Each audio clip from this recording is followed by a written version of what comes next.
Coffee and Pan Dulce. How's that? Coffee and Pan Dulce.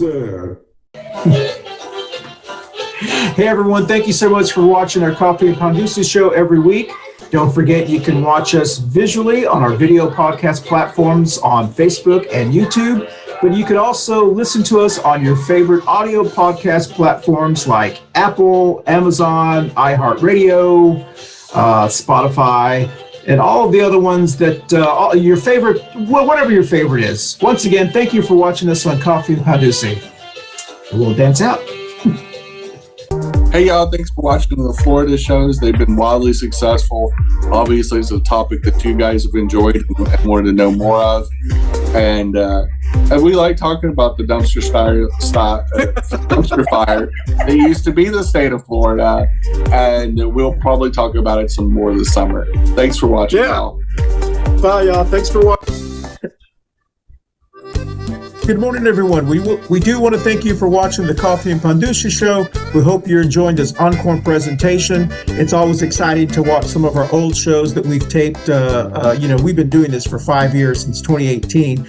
We'll be entering into our 7th season in 2024, so we're excited to see some new topics that we'll be talking about. So I don't want to interrupt you anymore, but enjoy this show that we're doing right now, our Encore presentation, and we'll see you on our next show.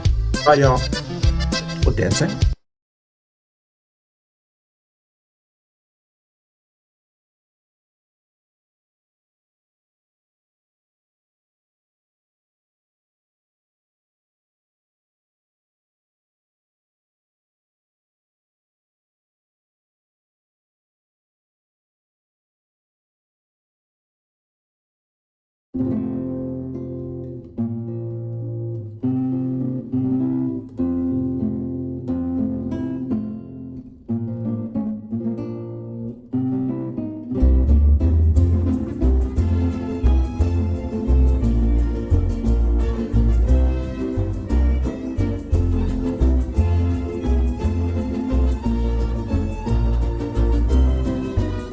This is Diddy James Gunn. I am a community advocate here in Charlotte, North Carolina for LGBT women's rights with the National Organization for Women, gun sense laws with Moms and Men Action, and anything that extends equity to all. Thank you.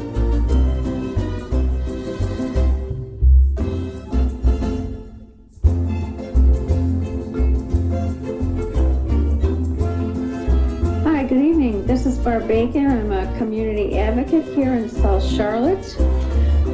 Generally, I drive people around and to doctor's appointments, and I'm getting ready to have my sign-up list for taking people to vote. Buttons, once again, are, I believe in health care for all. I've got some people that don't believe in Medicare for all.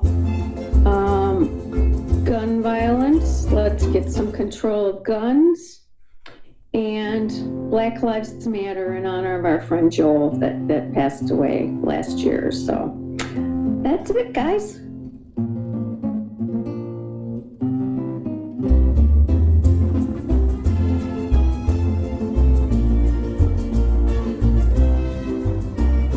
Hey, I'm Christian Cano. You're the co-host. My buttons are Moms Men Action, Gunsmiths Legislation, Healthcare for All, Medicare for All, and also in my heart, Black Lives Matter on behalf of Joe Oldham, who's a guest of ours who passed away last year. That's it.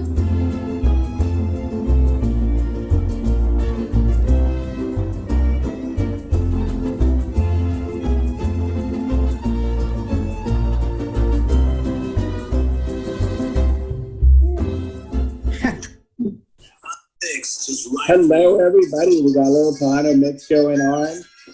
Sure do. We got the second Wednesday of December going on. We're pretty close to our Festivus episode, which is my favorite one next week. Festivus for the Festival. And we're going to do a twofer. We're going to do the Festivus episode. And while we're doing the episode, we are going to make tamales. And that's going to be it has been a show tradition. This should be a full-on dumpster fire, except we'll have this on video for everybody in America to come watch, and to our thousands of viewers each week. It should be pretty funny. Last year, Christian and I made those the night before we went to a drag / concert type thing, and it was not pretty. It was quite funny. But anyway, this is Coffee Pan Dulce, and we are in our second week of the month. And how's everybody doing? Good. Doing great. Thank you. Good to see. We have a wonderful special guest. Janice Robinson's going to be joining us. And also Wendy Pateo, our neighbor of ours, will hopefully be dialing in tonight. As Jenny said, we tape this on Monday nights, and we drop on Wednesdays. As Jenny said, welcome everyone to Coffee Pan Dulce. I'm Christian Cano, one of your co-hosts, along with Jenny Gunn, Barb Bacon. You've already seen the intro. And we do want to thank everyone who watch us on Facebook Live, also on YouTube, but the thousands who listen to us on your favorite audio podcast platform. All right, let's jump right into Barb's 3 current events.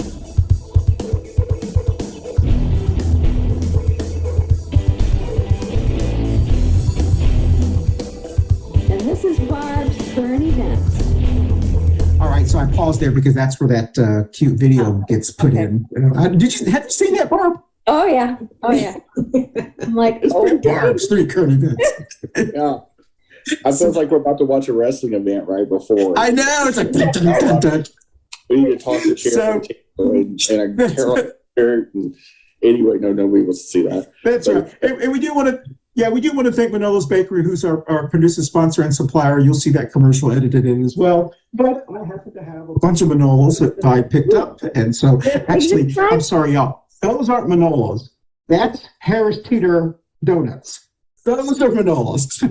Oh, sacrilege. a traitor there. Woo. I was craving some donuts the other day, and I ended up getting some of those. Okay, so the Barb's 3 current events. Let's go directly into it. This past weekend, MTG was speaking at some event, and she said that if she and Steve Bannon were in charge of the insurrection, they would have done a much better job because they would have brought a lot of guns. I don't know if you want to comment on that. Trump last week was very upset and posted on his whatever his social media is that he was upset at the prisoner exchange, the Russian prisoner exchange for the women's basketball player. And so people have kind of pushed back on it and said, I don't know why you're so upset. You're the one that signed off on 5,000 Taliban being released, and then also invited them to Camp David. And after that was been posted all weekend long, and I actually posted it as well, people, the MAGAs are saying, that's true, it's fake news. It turns out it is real. So if you want to hear, let's talk about that. And the governor of Florida, on his campaign to punish businesses, has directed their Secretary of State or whatever he is to pull out billions of dollars in state investment in a company called BlackRock because they have openly stated that their goals are producing. They're saying that they're a woke company. But apparently what they're saying is that this is a QAnon conspiracy that started during the pandemic when investment companies got together. They had a summit. And they basically, in 2020, and they said they wanted to do the Great Reset, and they wanted to focus on things that bring highest returns. Some of them are environmental concerns, and QAnon ran with that and said that anyway, it's not real, but apparently the Florida governor's spreading that. So, all right, anybody, let's start with you, Jen, on those 3 topics, then we'll go around if anybody else wants to comment. First of all, the MAGA geniuses, I don't even know if they really understand what woke is. I think we should buy them a dictionary as a collective. But then again, they do love banning books. As far as Trump worrying about how we rescued Brittany Griner and the fact that she was in jail, in a Russian jail, way too long, the process, is one of the things that is just brutal. And especially for an LGBT person, knowing where they kept her, it was not a fun deal. Him making that stupid comment, of course, he's not going to have to worry about too many more comments because he's going to be in prison pretty soon. But anyway, anybody that sells 1,100 secrets to the enemy and gets American agents killed, should be talking about foreign policy. Just saying, a trailer. But anyway, and then as far as MTG or Florida? I already commented about the woke stuff. Oh, I'm sorry. Yeah, sorry. I said they need a dictionary. Remember that? Okay. That was just like a minute ago. But Queen. Anyway, as far as MTG, I mean, that literally was a confession. I mean, they just this is ridiculous. I mean, we have the 14th Amendment. It's basically she's saying we're going to do it again. We are going to come armed to bear, and if we don't get the results we want in 2024, we're coming. And I don't know how else to interpret that when you say you have regret that you didn't overthrow the government in 2020 or 2021 because of the 2020 election, and next time we won't miss. Yeah. If you could ever pick a political party that's so out of tune with democracy and what it is to be an American, it's these MAGA Republicans right now. They've lost their flipping mind. They say the crazy stuff out loud. They're unhinged. It's problematic, and a sitting member of Congress should do the honorable thing by resigning after making a comment like that. At the very least, the Republican Party should say, you need to step down. Like, nothing's funny. She's trying to backpedal now. I'm like, no. You meant it. You meant it. And I'm like, what does it take to take American democracy serious? Anyway. I don't know how. All right, Jen. Thank you. Janice, would you like to comment on any of those or not? And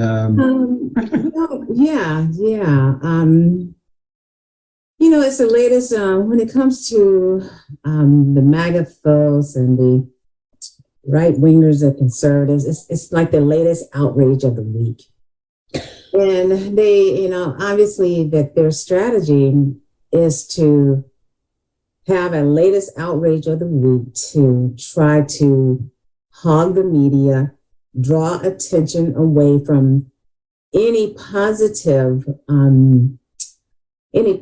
news coming out of the Biden administration.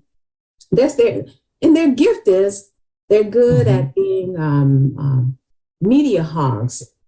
I blame a lot of the mainstream media for running after every little thing that they put out, as opposed to reporting on substantial substance information that will be helpful for all of us as Americans.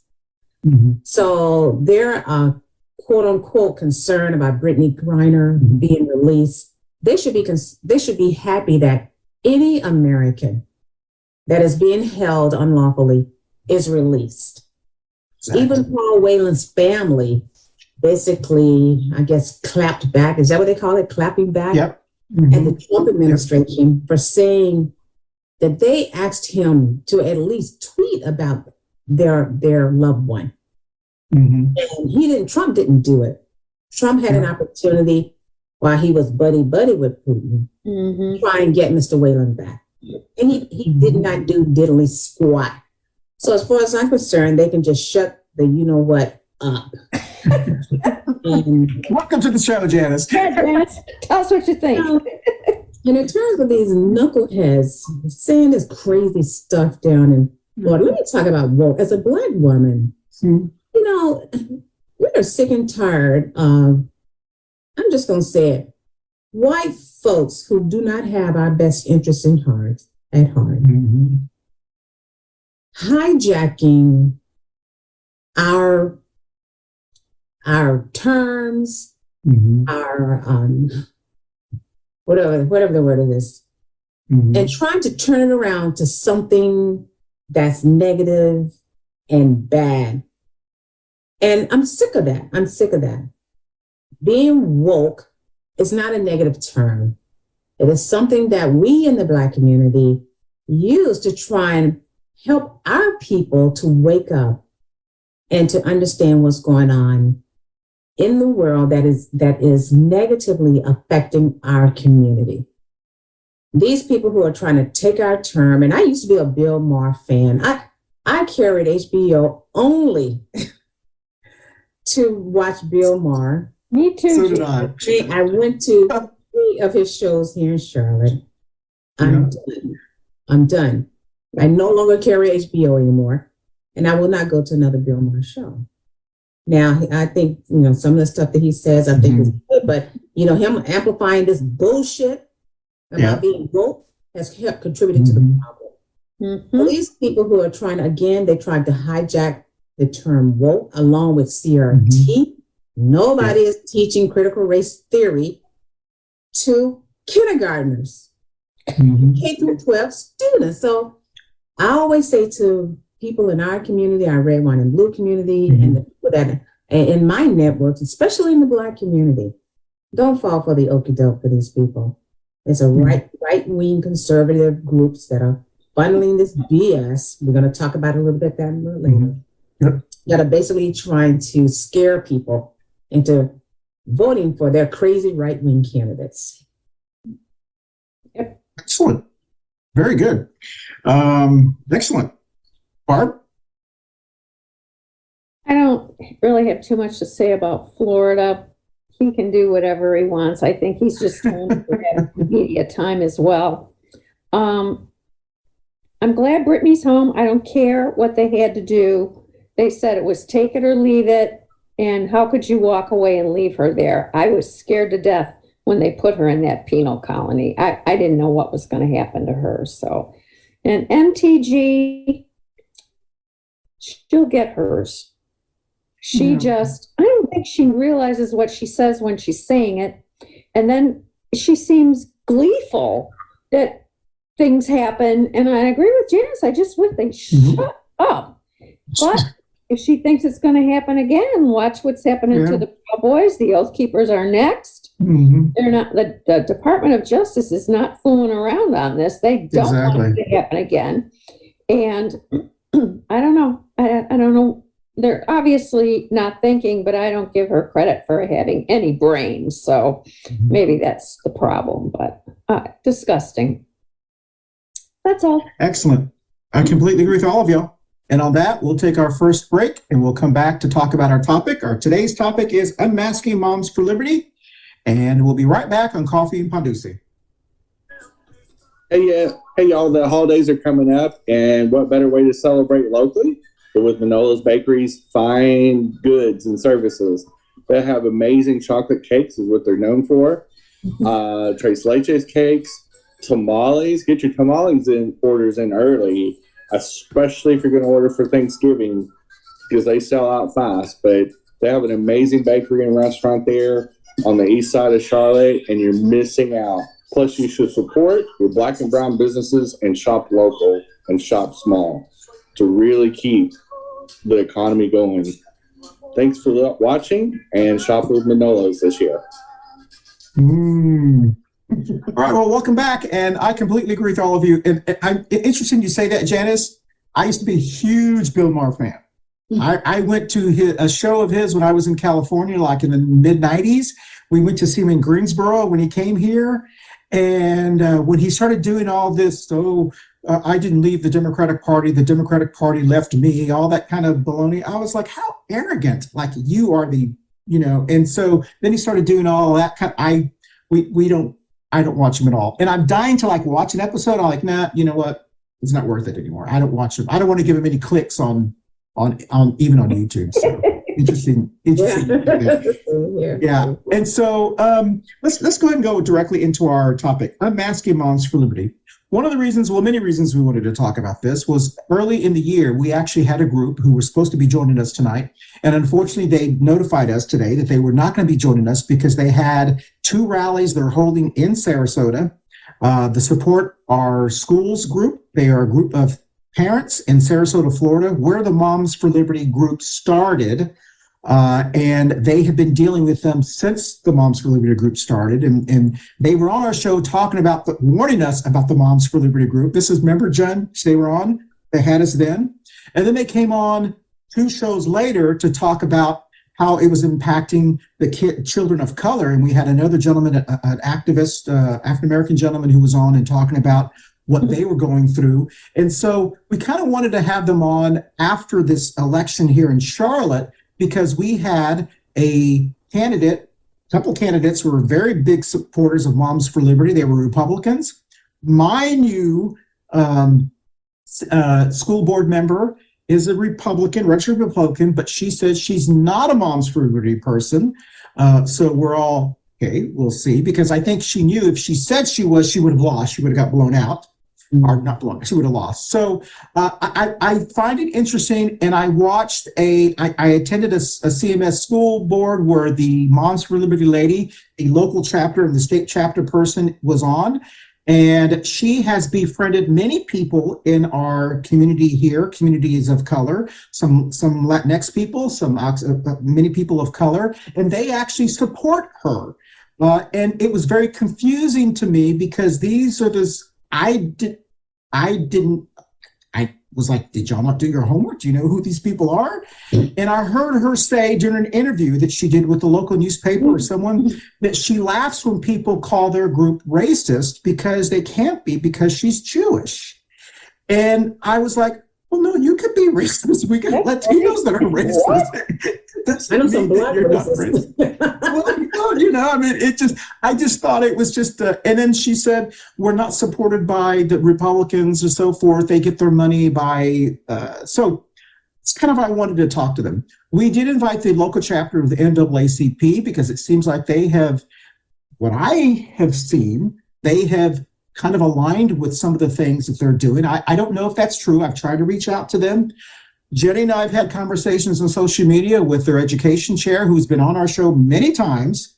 And we were very confused about where they stood on like LGBTQ issues. And so we would just kind of wanted to talk about who are these people? Because here in Charlotte, it seems like we know them as there. No, they're here too. And so I'm going to let Jenny start to talk about this, and then we'll kind of go around, and then we'll read to you. I'll read to you a Washington Post op-ed that was done, and the title was Unmasking Moms for Liberty. And they talked about how they started. It was a lady who got beat on the school board. She got mad, so she formed with another school board member. They started attacking and harassing the lady who beat her on the school board. And it just snowballed from there. So let's start with you, Jen. What comments do you have to say about Moms for Liberty? First of all, Moms for Liberty isn't a folksy story like they try to claim. It is a nationally run campaign by the Republican Party. It is an extension of the same vein with QAnon, the same vein with Proud Boys. It is a terrorist org. They have gone into 37 states and done nothing but terrorism. Every state they've gone into, violence against LGBT students has gone out. Every state, they spread racism, they spread denying, that slavery was that bad, that the Civil War was not about, slavery, that it's about the war. The same vernacular we've heard from white supremacists for 400 years. They're the same dog whistle arguments, and if you're aligned with them, then you're a bigot. I'm not going to dance around this, and if that is who you want to align with, then you're not going to be associated with me.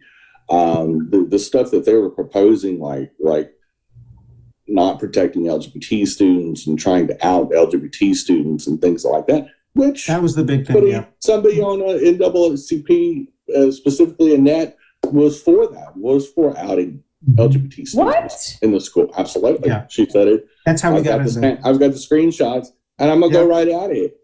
That's very problematic policy. And people that aren't LGBT or associated with the community should not be speaking on LGBT issues like Annette was doing.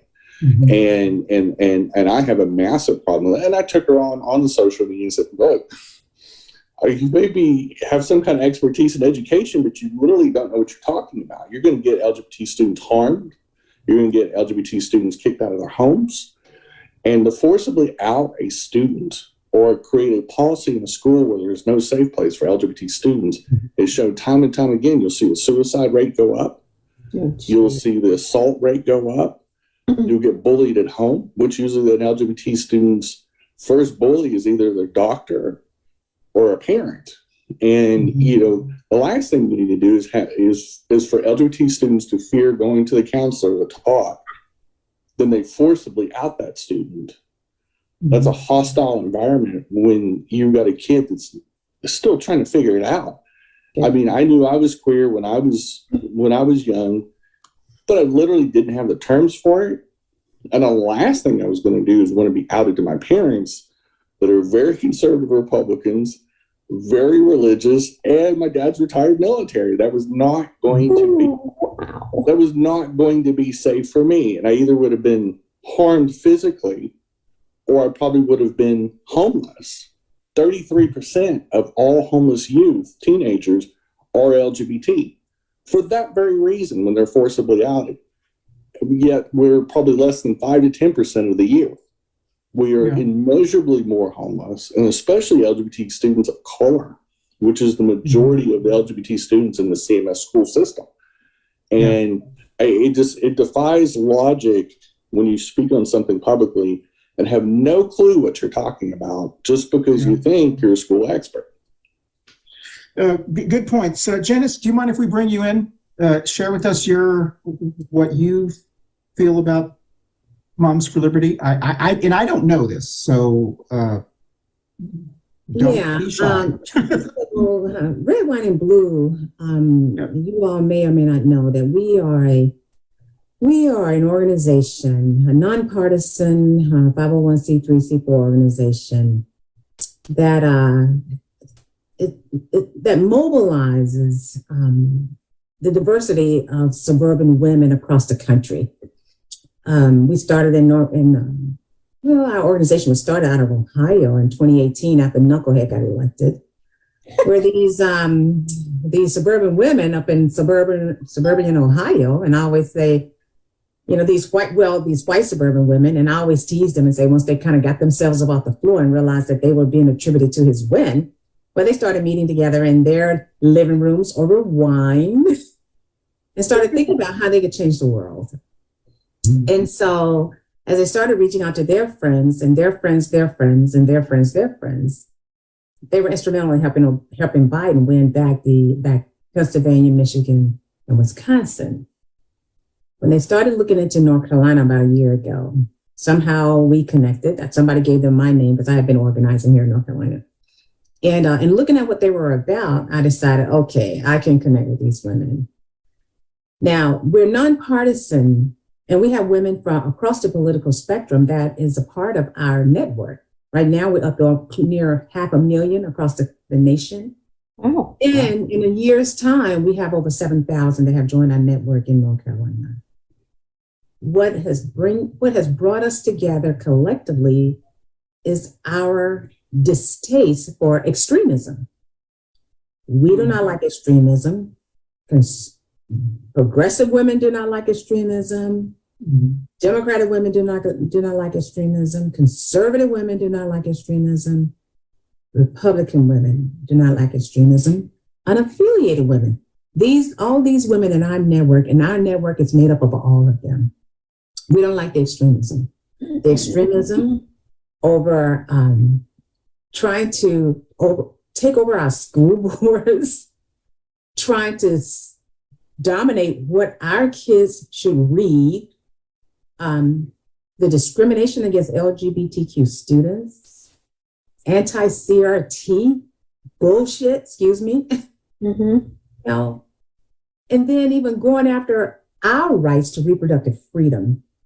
Well, we push back on that stuff. So that's what Red, White, and Blue do. Our network has come together around those extremist views. And we are mobilizing, and we're also training and helping our women and amplifying the voice of the women in our network. We don't set up chapters.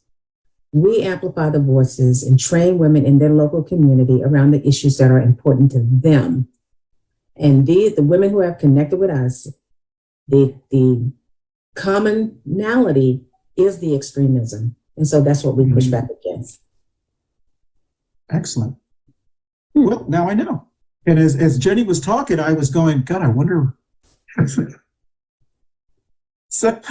Anyway, Barb, what are your thoughts about Moms for Liberty before we go into other things?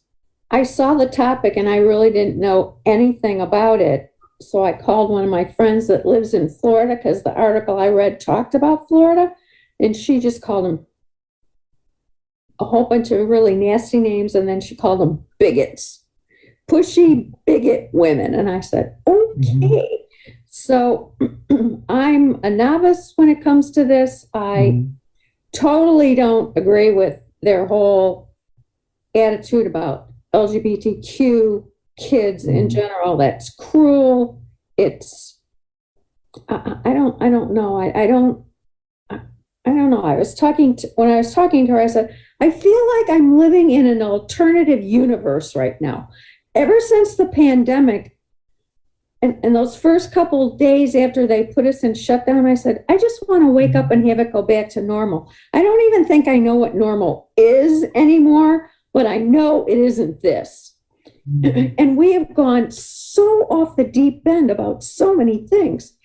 And since I've got nieces and nephews and had a sister, the LGBTQ, it really upsets me. And I'm far enough away from my family that I don't get involved in the family part of it.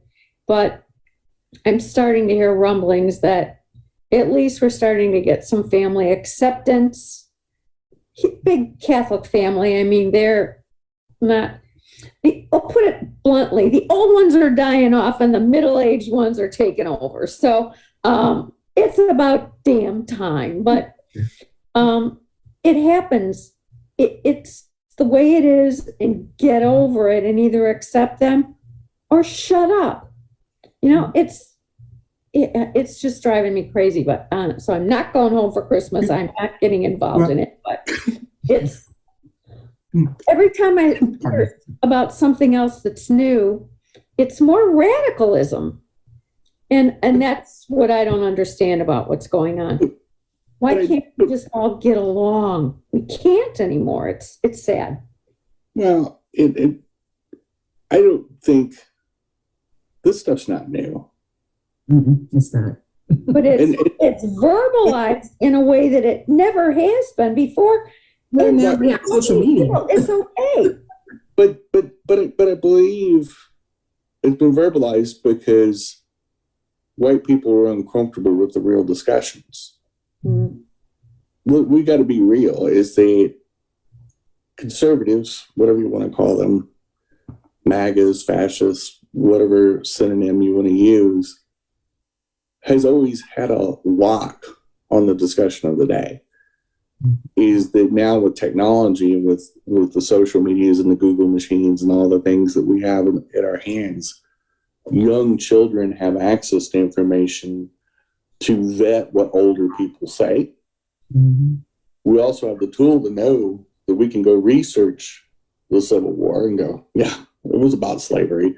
Yeah. That we can go out and we can research, the different abolitionists of the history. We can look at the civil rights movement. We can read books online.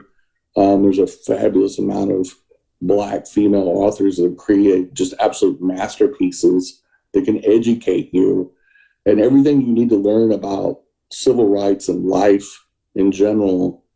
Listen to Black women. They have some of the most wisest things to say, especially when you're talking about some of the most fabulous authors that I've ever read come from that category, and because they're at the forefront of a lot of the fights. And in what this movement's trying to do is to squash those voices, to squash the voices, the LGBT voices, the Black voices, the Asian Pacific voices. Anybody that looks different or thinks different or loves differently, they're scared of. They're scared of because they know they're going to be the largest minority by 2026. Yeah. And then their shallow, mouth-breathing, little tiny brains, they can't conceive of the others that they've othered for 400 years in this country calling the shots. And it's something that the reality is it's like a cold shower of technology that they finally realized they may get treated like they've treated others for centuries. And it's got them petrified. They want to rule from the minority. It's only about 15-20% of our adult population that sounds like the drunk person at the bar that wants to rattle around on their stool and cry and whine and flip beer bottles around and just be the sore losers they are. And they are sore losers. And we have to have some real talk. We have to squash some of these discussions. We have to be consistent, persistent. We saw this play out in the midterms. We saw several candidates do this very well, like Fetterman in Pennsylvania, for example, from Jump Street said, no, that's a lie. Well, this is not, yeah. And we also need groups like Red, White, and Blue to be able to educate people, to rally people, to be a grassroots movement for actually just common sense. Yeah. I'm sorry to cut you off. No, go for it. Congratulations on your award the other night. Oh, yeah, I forgot about that. These people, and even in referencing back to Moms for Liberty, we know, Red, White, and Blue, we know, as you all know, Moms for Liberty is an organization that basically was started by the white-wing conservative groups. Yes. They've been funded by these groups. They're propped up by these groups. They want to put on this local folksy, parents' rights and so forth, but we know that these groups that back them, that have started them, basically these are people that for decades have been out to destroy public schools. They don't want public schools. Some of the motivation may be behind the fact that when you think about who's in public schools, the majority of the students are Black and brown students. Exactly. Okay. I've been saying that. If you ever get a chance to get Dr. James Ford on, he can go through some historical context around this whole thing. We had him on one of our Red, White, and Blue sweep salons. He went through the whole historical context of how there have been groups trying to destroy public schools since Reconstruction. It's no different. That thread continues. Yeah. And one of the things that they're doing and bringing up all this outrage and trying to scare, and I always say unapologetically, they're trying to scare white suburban women into voting for their extreme candidates. Red, White, and Blue, we are bringing together. We want to, our founder, Katie Paris, saw that there was a vacuum where suburban women did not have a place where they could voice their concern and their issues. And so she started Red Wine, like you're drinking a glass of wine, and Blue.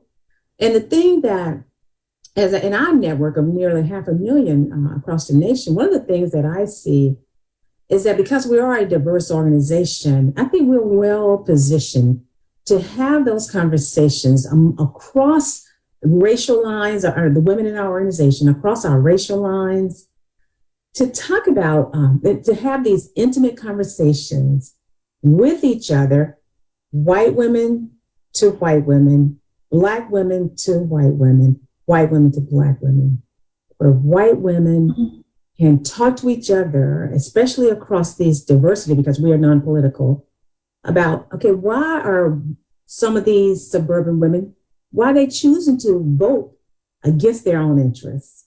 And helping to educate them and understand what's going on. And I call these intimate conversations, because this is not going to be where you stand up in a group and just kind of challenge each other. No, this is one-to-one. I like to have these coffee conversations. People who know me know, if you want to talk to me, you want to know where I stand about something, I always say, hey, let's meet for coffee. So these coffee chats across the table from each other, having these intimate coffee chats and talking about these issues. Some of our women have shared stories where they've been having these conversations with the women in their networks, with their moms, with their friends, and helping them to understand what is it about reproductive rights that is so important to women.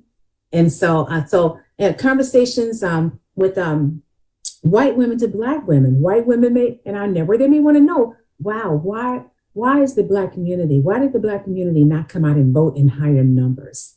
We need to be able to have those conversations with each other. Black women, we want to know from our white female counterparts, why are more of you voting for these right-wing candidates? Yeah.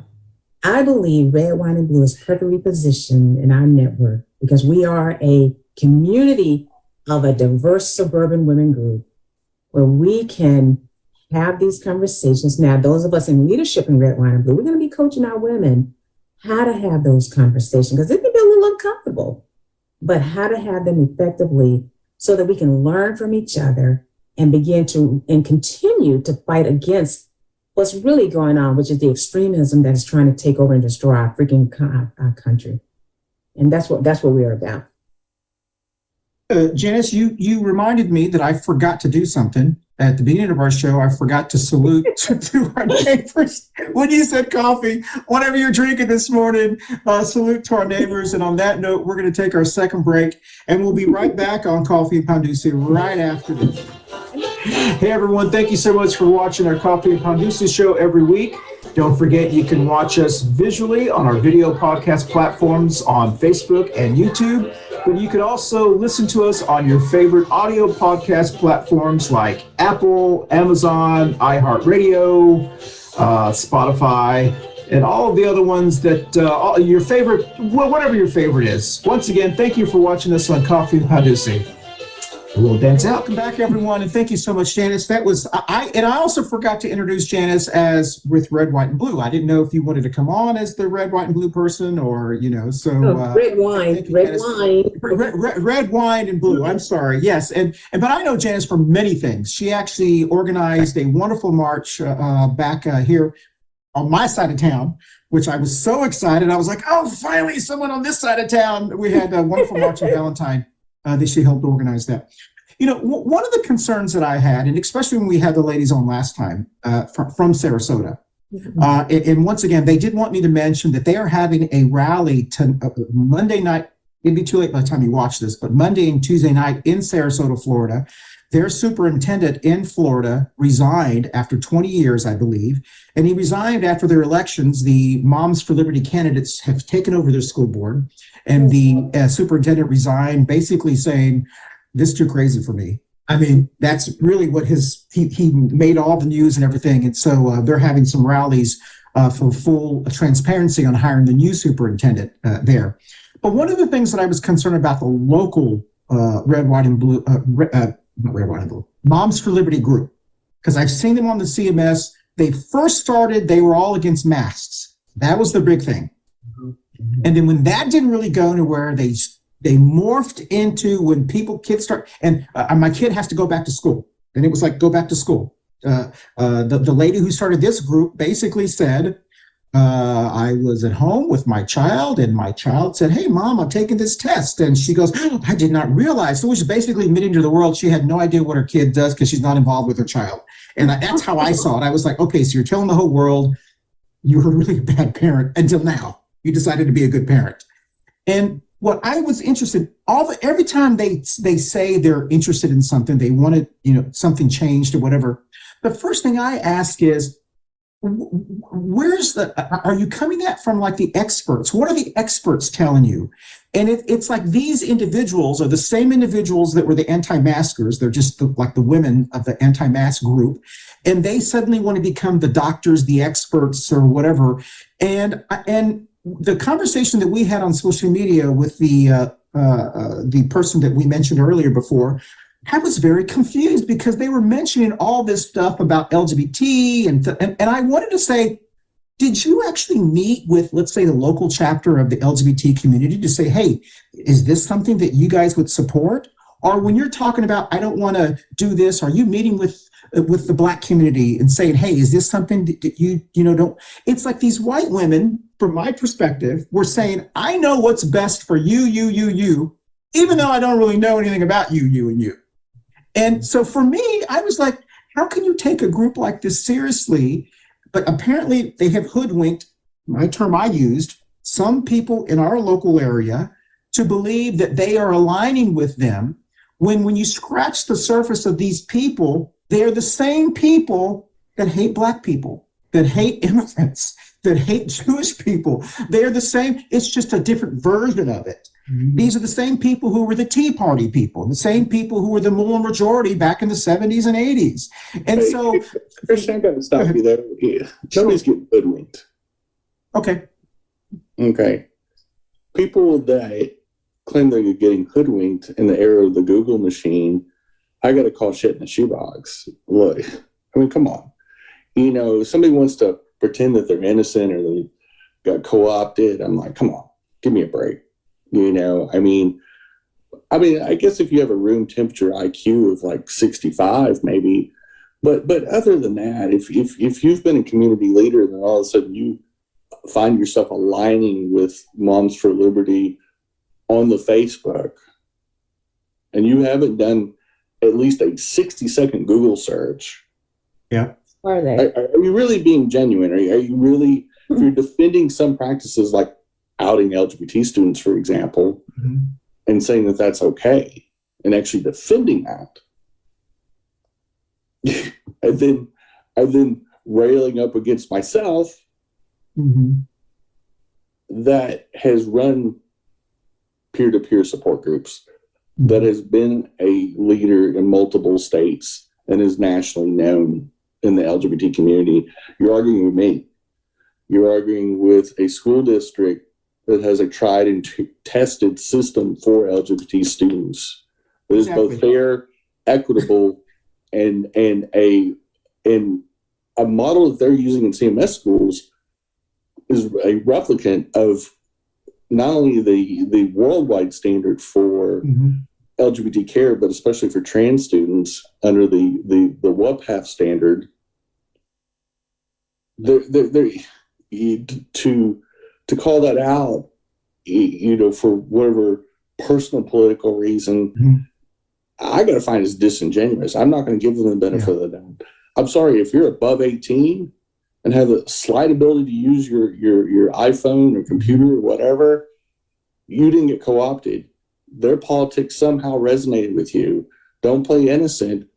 If you want to stand with Moms for Liberty, by all means do, but own it. Don't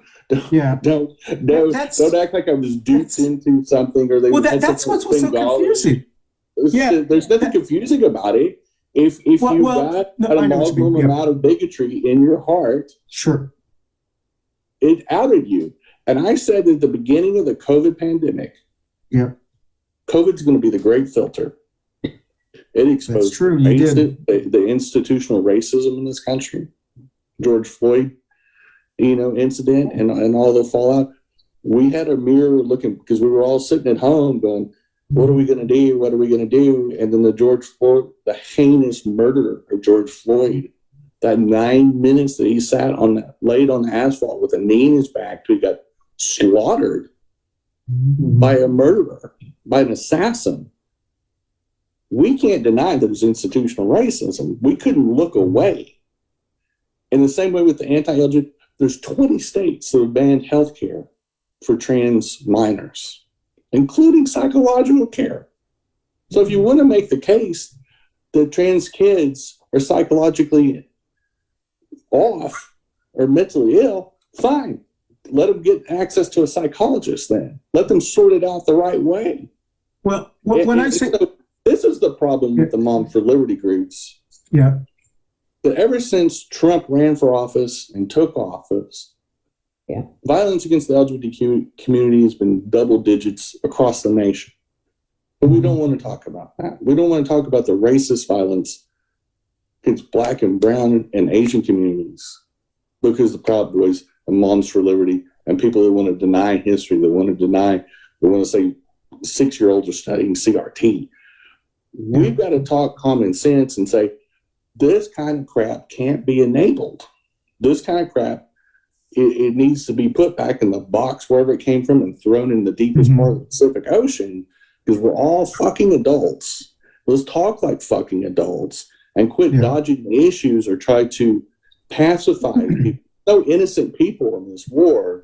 There are people that are going to tell the truth and use scientific approaches to things and common sense. And then there's the right-winger fuckheads that are shooting up safe spaces in Colorado Springs, blowing up power plants in Moore fucking County, killing unarmed black men because they swerved or has a taillight out so they get the fucking death penalty.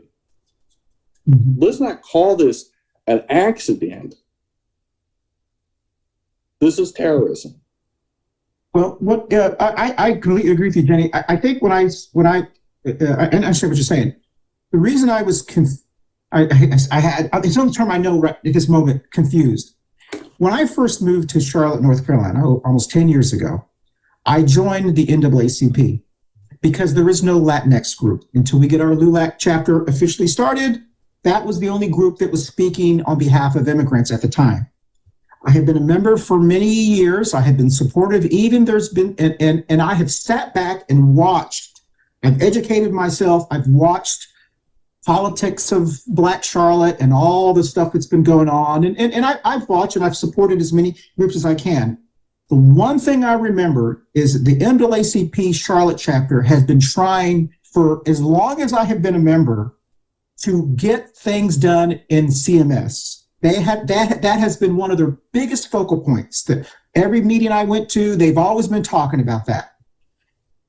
The CMS school board, the impression, my observation was the NAACP Charlotte was, the impression I got was CMS has never really given them, taken them, like, taking their advice or whatever the case. So there's been this like friction. And the friction has been with certain CMS school board members. And it seemed like with this conversation that Janice, Jenny and I had with this individual, that conflict, personal vendetta against this one person on that school board overrode what I had been seeing with, because what I have seen is when they started to, the impression I got was this person was aligning with the Moms for Liberty group.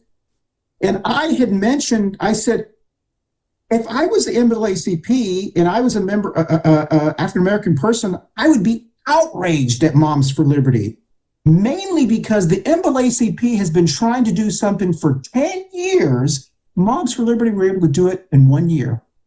They have the ear of a lot of those people on the school board. And I would be like, this is the perfect example of white privilege. The parents of color have been trying to do things forever. And these two angry white women, one Jewish, has made the news and is everything. If I was the NAACP, I'd be pissed.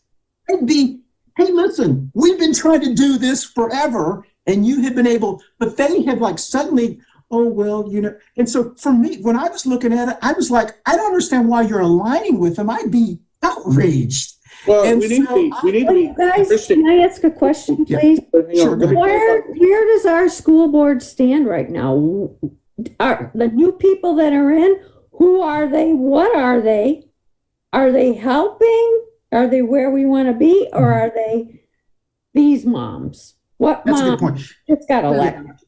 Yeah, Jen probably needs to clarify something I said, so as usual. I want to make one thing real clear. Yeah. This was one individual that does not speak for the NAACP. That is true. They are That a is woman true. of color. They did say some extremely problematic things on the public Facebook. Yes. But by no means am I saying the NAACP has changed their stance on the LGBT. That's true. That's I want to true. clarify That's true. that because you Yes. you got on your soapbox there, and it makes me almost I know. I'm very close friends with Reverend Mac. Christian, I know. I'm a member of the NAACP. Yes. By no means, I know NAACP's stance Yeah. on the LGBT community. Yeah. I've never heard one anti-LGBT comment ever come from Reverend Mac. That I've known her for almost since I moved here. Yes. But this one person Mm-hmm. that I've never really had any conversation with was engaging with people in this article that was written from the WFAE. Yeah. And their personal statement they put at the lead in was so problematic and so ignorant on the subject. It was actually shocking seeing who it was. And then when I confronted them, instead of them saying, well, maybe what I wrote was a little problematic, they doubled down and got worse. And then after it came after me personally. And then it's and I guess that's what I was. Yeah, but I do want to make sure that Janice is able to address the state of the school board now. Sure. Because I know she probably has a lot to say about that. And I don't want to, the reason we brought her on is because of her expertise. Real quickly, I completely agree with Jenny, and I'm so sorry if I insinuated that this is one person. But I do have to be fair and say the NAACP or this person has not said this person does not speak on our behalf. So that's all I have to say. Okay. Yeah. Okay. Go ahead, Janice. Or Janice, do you want to? Where's our school board now, Janice? Yeah. Right now there are, let's see, I would say the common sense candidates, well, the Democratic candidates maintained control of the school board. There was one candidate who was supported by the March for Liberty group. I think her name was Lisa Klein, I think. She's mine. She's my representative. She's my neighbor. She won her race. Yes. Sean Strain, who was who was endorsed by Moms for Liberty, lost his seat. He was endorsed by them? Oh, geez. Yes. Oh, yes. God. They also endorsed Stephanie Sneed, and I can say, I know Stephanie Sneed. Stephanie Sneed is not a part of Moms for Liberty. Okay. One of the things I've been saying to people, and especially to people that I'm connected with in my community, in the Black community, is that we just have to be so much more politically sophisticated. When you have, and part of what I do political campaign consulting. So I'm living and breathing this stuff from the grassroots end and on the political candidacy end. And so we have to learn how to play three-dimensional chess. These people and these conservative groups, the Steve Banners of the world, the Koch brothers, the Heritage Foundation, the Turning Point USA, Parents Defending Education, the Manhattan Group, all these folks have been around for a long time. And so they play three-dimensional chess. Yeah, they have set up these Moms for Liberty groups to be kind of another part of their Tea Party kind of fiasco. Yep. And a lot of times what they do, they go after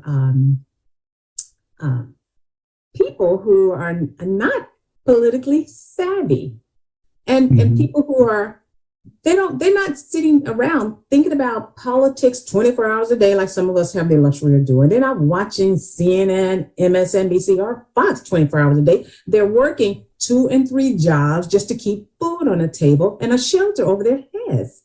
Yeah. And so they are somewhat low information voters. So what these politically savvy people do, and we have to get better at just really getting the information out, is these people spew misinformation out into the yes, and especially into the Black and brown communities, saying all kind of stuff. So the thing that I kept saying as I watched and looked at what was going on with with CMS school board races, because I was in horror about what was coming. These people were trying to pull an okie doke by aligning themselves with some folks in the Black community and hijacking some of the language that conveyed values that were important to people in the Black community. And so, I put that stuff out and, I'm concerned about kids, about Black kids not performing well and all this stuff. But one thing I said to folks is one thing you have to understand, you have to be careful of. Yeah, they may say that and they may be concerned, but you have to look at the background of these organizations and what do they truly stand for? They are not about trying to keep public education alive. They have been working to defund. They will not fund Leandro. They have refused to fund Leandro for 28 years. Exactly. 28 years have blocked the funding of Leandro for 28 years. I thought it was 20. Then I realized that 28 years. So people have to dig into the background of who these people are. Who are they aligned with? Okay, so you say you're concerned about the concerns of Black students performing. Okay, well, but where do you stand on, I always say to people, ask them, where do they stand on Leandro? Where do you stand on funding Leandro? Do they know about it? And if they say they don't know about it, walk away from them. Exactly. If they don't care about funding public education. Public education is where the majority of Black and brown students get educated. If we don't have public education, and they can be slinging all of these vouchers all around all they want. But you know one thing? They're not going to give them the money to a lot of these schools. The vouchers don't cover it all. Exactly. We talked about that. Yes. The school doesn't lower their tuition. That's right. No. So people have to be wise and don't fall for the okie doke with these people. Luckily, they did not get control of our school boards. Red, white, and blue. We mobilized around our Get Out the Vote program around education, around school boards, because we heard what Steve Bannon said. They were going to try and take over power by going through the school boards. So in our targeted counties, we made sure that we elevated common sense school board candidates, and we made it clear who were not for supporting accurate, truthful education, and we put that out there. They were particularly trying to go after school boards in blue counties, which includes Mecklenburg County. Of the 5 targeted counties, of the 12 targeted counties that we targeted, 5 of them were blue counties, and they took back control of just 1 of those counties, and that was in New Hanover. And we see what's going on. So in Mecklenburg County, we have another school board race coming up in 2023. The at-large members, they're not done yet, and we cannot sit around and wait till 60 days before the election to get our act together. We are starting to mobilize and organize now. And people need to wake up and not fall for the okie doke, because they're coming after the school board. And these people do not want and support, they do not support public education. They don't. Excellent. They say all day long about, oh yeah, we're concerned about Black kids. And oh, you are? Then what are you doing to help make sure Leandro get funded? Yeah. That's exactly. Wow. Yes, exactly. Now, listen, if you like what you hear from Jenny, she has a show that comes on about 30 minutes after this on Wednesdays. It's 11:30. It's called Two Queers in a Truck. This last break, we only got 7 minutes left. We'll talk about that show. We'll be right back on Coffee Pan Dulce.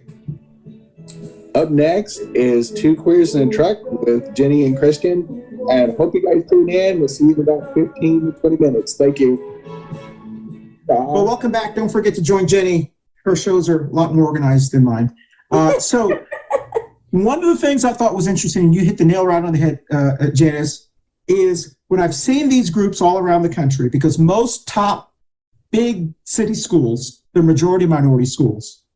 And I always find it so disingenuous that these Moms for Liberty, normally all white women, they're so concerned about Black and brown kids, but these are the same people who want charter schools. Mm-hmm. So when the person who was running for my former county commissioner, who lost and was running to take over again, whose kids are in charter school, who's founded a charter school, was a big Moms for Liberty, how we need to do this public, fix it. And I'm like, but your kids are in charter schools. And it was like most of the people who support these Moms for Liberty, even in the Black community, I found. In the Black community, most of the Black parents that I found that support them, their kids are in charter schools. So I'm like, well, put your kids in public school, and then let's talk about making public schools better. And so I just thought it was really interesting that it was this hypocrisy to me. So, Jenny, you have anything else before we start closing up and dig me out of this hole that I probably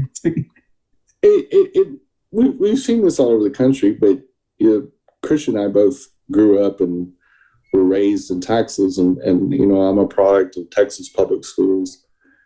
And ever since the Republican takeover in 1994 of Texas, they've hijacked the schools and defunded it. Yes. That's all. But in fact, funding for a very high wealth state, they're 43rd in the nation in per capita funding per student.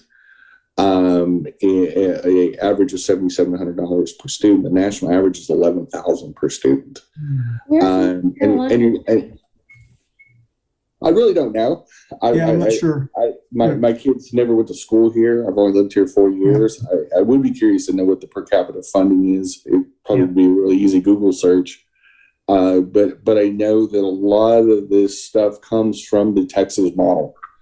The compassionate conservatism that George W. Bush started as the governor there in 95 pushed school vouchers, making schools compete against each other, which was the biggest crock of crap. Students sitting in one classroom is not going to sit there and go, I'm going to go beat that other school at reading, writing, and arithmetic. It's the most ignorant lack of, it's like a disassociative, mental leap that is just crazy. Schools don't compete against other schools. Students are just trying to survive, and especially in areas that have a less economic advantage than others. Sometimes it's daily survival. And so in an era where we have Republicans wanting to put parents in jail for not being able to pay for school lunches or have school debt, have we just not gone off the rails? Have we not just put common sense in a box and said, we'll put this over here, we'll sell this idea that segregated schools is cool again, but we'll call it school vouchers this time. Well, one of the things that the ladies told us, the parents, on the show that they were in early this year, Support Our Schools, that's the name of the show, Support Our Schools. You remember one of the parents told us, she said, don't be fooled. Their real purpose is to break up public schools and to privatize it. She said they want to make public schools so dysfunctional that your taxpayer or your low education person thinks, these schools are crazy. And it seems like this one individual that we've been talking about, that's all I hear out of this person is CMS schools are terrible, CMS schools are bad, they need to be tamed. It's like, well, you're not helping the case. Why don't you tell me something good about this school? Let's work on some good things but if all the message, and I'm thinking of all these Latina parents here in Charlotte, if all they hear is how terrible CMS schools are, which I'm not saying they're great, but it's all they hear is the bad, it's easy to be hoodwinked to say, yeah, you're right. I think I need to send my kid to this charter school. We need to break these things up because that's all you hear. You don't hear the parents whose kids are going to Myers Park saying they want to break CMS up. They love CMS. Right. And now I have to, for some of these parents whose kids are, because, and I get it. Parents have to think about, wow, I need the best for my kid right now. And so they may not be they may not be able to wait for another 20 years to fight back and have schools funded at the level that they should be funded at, based on, current interest, current rates and everything. So 28 years, these kids are grown who were, when this lawsuit started. So I get it when parents are desperate because they need to have their kids educated. So I understand their passion. CMS got to do better. One thing I will encourage everyone to do in this political push and tug about CMS is to really think about where systemically is the problem occurring? Why has it gotten this way? Where, what they say, follow the money. Follow the money. Yep. Why is this the way it is? Who are the culprits that are basically trying now to, have been defunding public schools, starving public schools, now trying to destroy from the inside out by driving out teachers, driving out administrators. They're trying to destroy it. So my heart goes out to these parents whose kids are in the middle of this stuff. My heart goes out to them. But along with that, those of us who are about systemically trying to make sure we have a democracy that's fair and equitable, and along with that, a school system that is fair and equitable, we have to keep fighting to make sure that these people don't keep destroying and totally destroy public schools. Good point. Excellent. And we have run out of time. Perfect timing. So thank you, Janice, for joining us. Come back anytime. You brought a little bit of class to our show today, but besides you, Barbara, of course. Thank you for inviting me always. And I'm sorry that Wendy was not able to join us. I'm sure I'm going to be getting an email here saying, "Oh, Christian, I'm so sorry." Because she texted me like an hour before the show. All right, so we're going to go around the Brady Bunch screen. Tell us who we're going to be in 30 seconds or less. And I did find that North Carolina schools are 46th out of 50. So, yeah, we're in the lower 10%. Yes, Our lower 10%. Our county is really low. We're a big county. How come we're underfunded?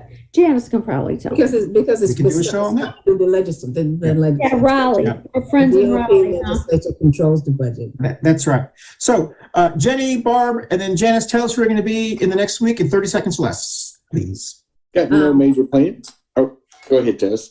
Oh, I'm sorry. Well, hey, tomorrow I'm looking forward to being down in Union County and speaking to the Union County Democratic Party senior Dems. So they've invited me down for their luncheon, and I'm their guest speaker for tomorrow. Well, good. We're going to talk about what's next. You're a busy woman, Janice. And I'll be at the CMS school board meeting tomorrow night. Everybody show up. I mean, this is running away. Yeah, so that will be Tuesday night. Tuesday the 13th. So thank you for everyone for showing up last night to the school board. That's right. Okay. Jenny. Tuesday the 13th as well. That's right. That's right. Okay, Jenny, where are you going to be? Well, you'll see me in about 30 minutes on Two Queers and a Track. And I would have already gone to the LGBT Chamber holiday function last night by the time that you see the show air, if you're watching it when it first runs. And next week is my favorite show of the year that we've been doing the whole time I've been on it, which is the Festivus show, because I do have a lot of things I need to talk to you people about, but mainly Christian. And so I have some grievances. I have some grievances. There's going to be an airing of grievances. And I may hit them with the Festivus poll. I'm not 100% sure, but I'm not going to bring it. It looks a lot like a Louisville Slugger in my group. Right? Anyway, but we will be making tamales next week on the show and talking about our Festivus grievances. And there's no telling what's going to happen. It could blow up in our faces. And probably it's going to be chaos. Yeah, I feel sorry for Barbara. Yeah. Barb, where are you going to be? I just realized I better feel sorry for myself. I never feel sorry for myself. I have no idea how to make tamales, so I'm looking forward to that. But grievances, I don't think you want me to start because I can go for an hour without taking a breath. So We only have an hour show. okay, all right. I'll try to be good then. Otherwise, I am bound and determined. I'm going to get my Christmas cards out tomorrow, and then I'm 90% done. So my house, haven't even thought about it. So, but that'll come. Am I the only one that? I send Christmas cards after Christmas. That's all right. So I'm trying to get because I buy them the day after Christmas when they're on sale. I buy them the day after Christmas. Get here fast. The following year, but for the next just pulled mine out yesterday, Barb. I need to get this. That's right. Yep, Okay. I started. Yep, I started. They got to be in the mail by the 17th. Ooh. like thousands of Americans during the pandemic, except I waited till it was kind of over. We're getting our bathroom remodeled, so I will be here this weekend. So our guest bathroom remodeled. So it's going to be fun and tamales. It's going to be a great time. As Jenny said, next week is our annual Festivus show, and we're combining it with how to make tamales. So if you want to know what it takes to make tamales, we will be following the Texas monthly recipe, not my secret family recipe. In case my family's watching, it'll be the Texas monthly recipe. So next week. Once again, thank you so much, Janice Robinson, for joining us. And it's always great to have you. And we will, if Jenny will give us some music, we will start getting ready to leave here. I'll start my little. Hey, Janice, I'm whatever going to this is send called. you a text about the red wine and blue. I want to know about I was going to say, you're like the perfect person for her group. Really? Ooh, okay. Demographically. Nothing. See, I learned 2 new things tonight. Bye, y'all. See you next week. Bye.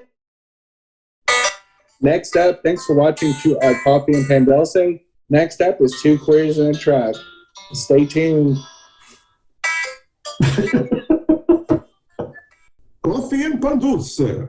How's that? Coffee and Pan Dulce. Sounds You great. sounded like a telenova. I mean, That's what I'm trying to. All I have to say is, go. Yes. as a non-Spanish speaker.